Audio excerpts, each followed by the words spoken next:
Hey YouTube, this is Alexander, and a couple months ago I went ahead and did a Nexus 4 5 months later video just detailing some of the issues, problems, and things that I liked about the Nexus 4 after having used it for 5 months. So I thought with the successor of the Nexus 7 coming out soon, I would go ahead and do a Nexus 7 7 months later. So let's get started. Okay, so the first thing I like to mention is that this device has had four major issues that I've went ahead and pinpointed, at least on my specific Nexus 7.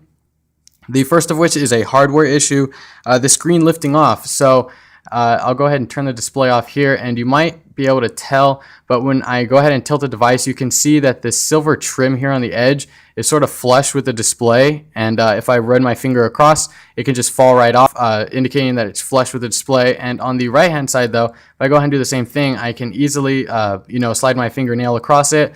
I don't know why, but whatever glue or adhesive they use is sort of getting weak and coming off. I sort of try to push it in, but I know that's not too good for the display, so I don't do that often. But it is kind of annoying to have these two edges feel a little different when I'm sliding my fingers across it or using it just generally. I can feel that this is protruding a little bit like it should, and this is sort of lifting off on the left-hand side. I have had some issues charging as well when it's fully dead. I use the stock charger that came with it, as you should, and I go ahead and plug it in, and it sort of leaves this weird mucky polar bear in the snow type of effect when I plug it in, and it doesn't indicate that it's charging, but it's not dead anymore because the screen will turn on.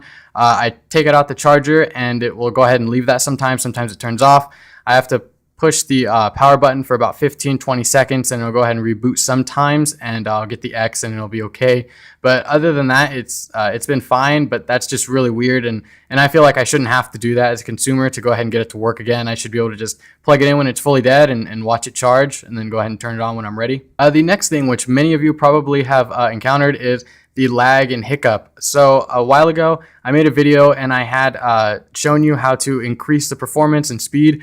Well, I've went ahead and sort of disabled some of that stuff, and including the launcher. As you can see here, everything's pretty much stock the way that it came, to try to get that lag to be reduced as much as possible.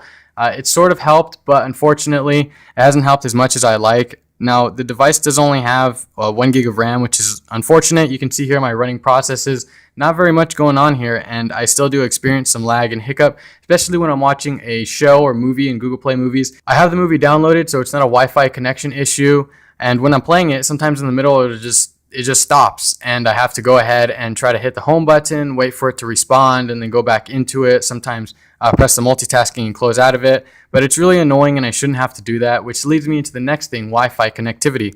As you can see here, I have full bars, but at times, especially in my room, I don't have full bars.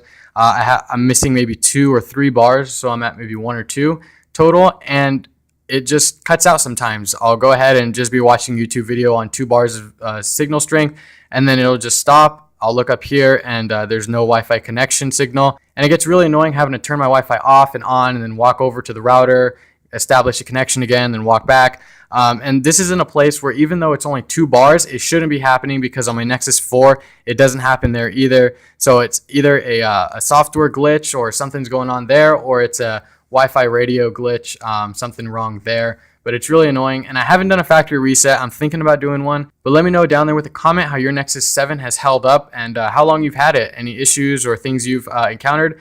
Let me know also what you're hoping for with the new Nexus 7, the successor, being probably announced in a couple days.